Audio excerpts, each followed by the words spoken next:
Hi, everybody. Thanks for joining me for this prayerful pause of the pastor, a time to think of something greater than ourselves. And today we are continuing our discussion. It's the second of a two-part discussion on how to survive nonstop change. If you've not seen part one, that's okay. You can listen to this, although there's important stuff in there. So I hope you'll go back and you'll find part one and listen to that as well. I'm using as the jumping off point sort of one of the seminal works in the field of change and transition for organizations, including churches, but they also apply to us individually. This is Managing Transitions, Making the Most of Change by William and Susan Bridges. So you could pick this up at any bookstore, I'm sure, and follow along. Most of what we're looking at here today is continuing from Chapter 7, How to Deal with Nonstop Change. And some of the things that we talked about yesterday were revolving around their model, which many of you have probably seen in one context or another, about how change begins. How change begins, and we are letting go of what was, but we are not yet totally where what will be is in place, and so we're in this neutral zone. That's one thing to do if there's only one set of values or situations that are changing, but that for most of us right now, there's multiple change happening all the time. And these ideas and thoughts and practices apply whether we're talking about our nation, about the church in general, about our particular congregation or other group that we belong to, our families, our own lives. These principles are the same all the way along. I'm looking at them, of course, in terms of spiritual change, and as we try to live and thrive during this time of multiple change around us, because I feel as if everything is changing. COVID has changed everything, if for no other reason than it just totally stopped us where we were, and we have to restart and choose how to restart. We're facing that quite literally as a congregation as we prepare for our first in-person worship on August 1st. We will not have met together since March 8th of 2020, and that's a big change. So trying to ready our people for that and what that will be like. And I covered many things in part one of this that, as I say, I hope you will go back and look at. But carrying forward with that, the Bridges point out that it's important to clarify your purpose when you are engaged in changing. And so for us, I think, well, what is our purpose in worship? What is my purpose with all of this change in my spirituality? Well, it is to comfort me and to deepen my relationship with God, to further embody who it is that I am called to be. And one of the ways to do that they point out is to rebuild trust. Now, sometimes for me, that's rebuilding trust with other people who may have let me down or may have hurt me in the past or with whom I've been vulnerable. But I have to remember that other people may feel that way about me too, that they may feel that I have let them down and that they are more vulnerable as a result of a relationship with me. In terms of the church, how do we rebuild trust after this period of, well, it hasn't really been absence, but it's been an online presence. We have some people who refused to worship online. They were not interested in the DVD ministry either. They just have totally absented, except they've stayed connected socially. I'm sure that's true of many churches around the country.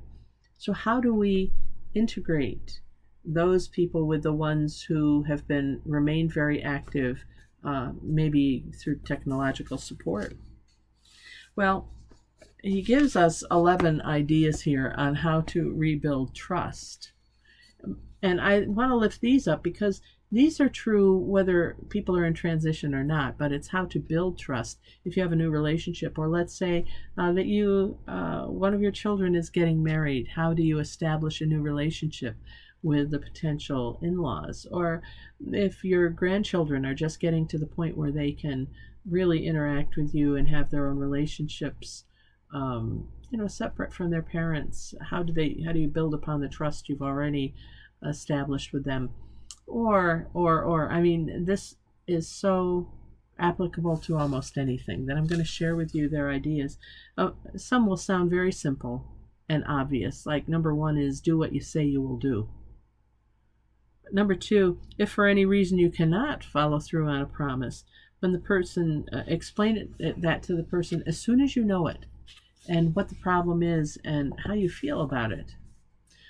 3, listen to people carefully and tell them what you think. It's not enough to listen, and it's not enough to tell. It's both. We have to be willing to share what we think, but we really have to listen to what other people need.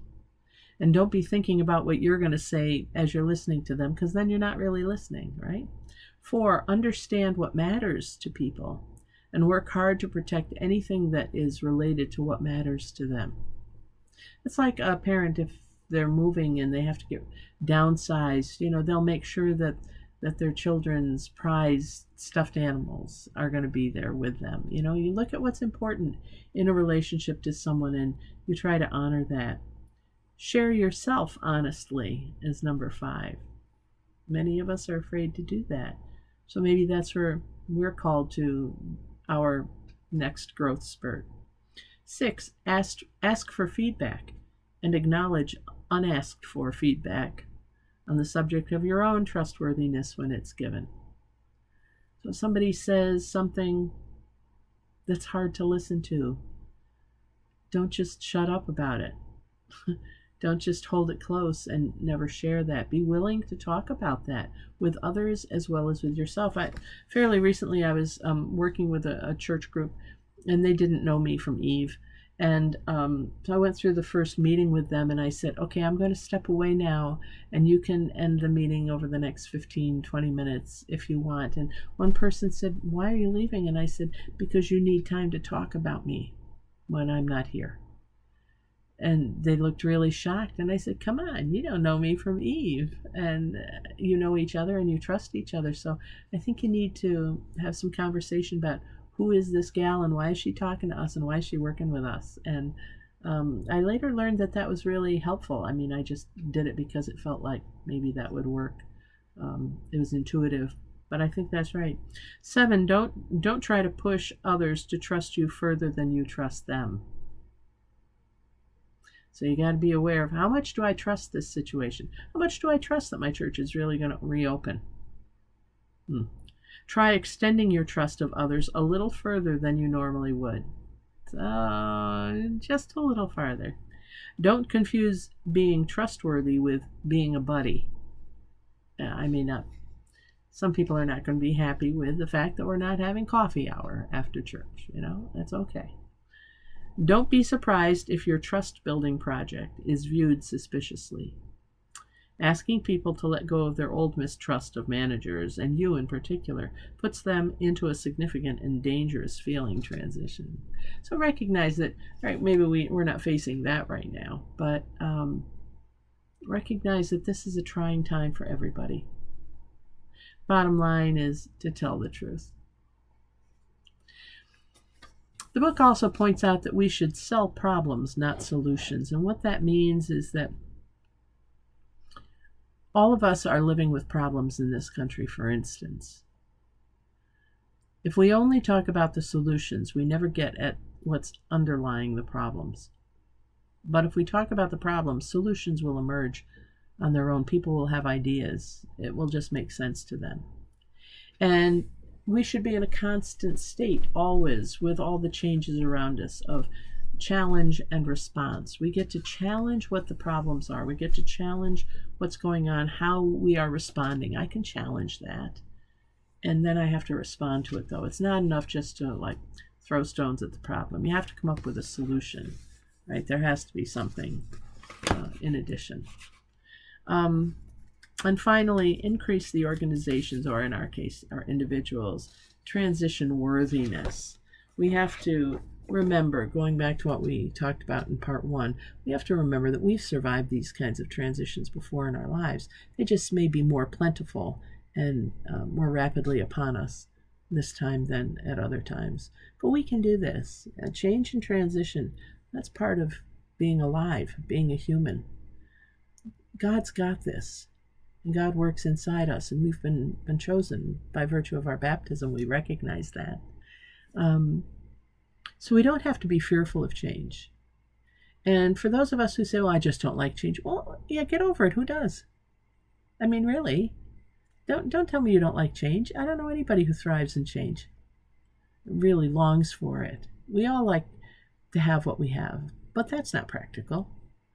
I mean, even after this lifetime, we'll have to change into the next lifetime. So don't even go there. That's just silly. I don't like change. Yeah, well, good. Get over it and let's change and move on. And here, these last 2 prayerful pauses have given us, I hope, a lot to think about how to integrate change, how to move through this neutral zone time when we are no longer where we were, but not quite yet where we will be. And of course, for us as Christians, one of the ways to do that is prayer, constant prayer. Hang on to your faith, grow your faith, challenge your faith. We can come out of these times stronger in our faith than we went into them. Thanks for joining me for this Prayerful Pause with the Pastor. This is a Friday, if you're watching this in real time. So I hope you have a good weekend, and we'll see you back here next week. All right. I'm Pastor Deb Swift of South Presbyterian Church in Rochester, New York. If you're in a position to support this ministry with your prayerful or financial contributions, we welcome those. You can contact us through the information on the end of this video. And until then, God bless, take care, and bye for now.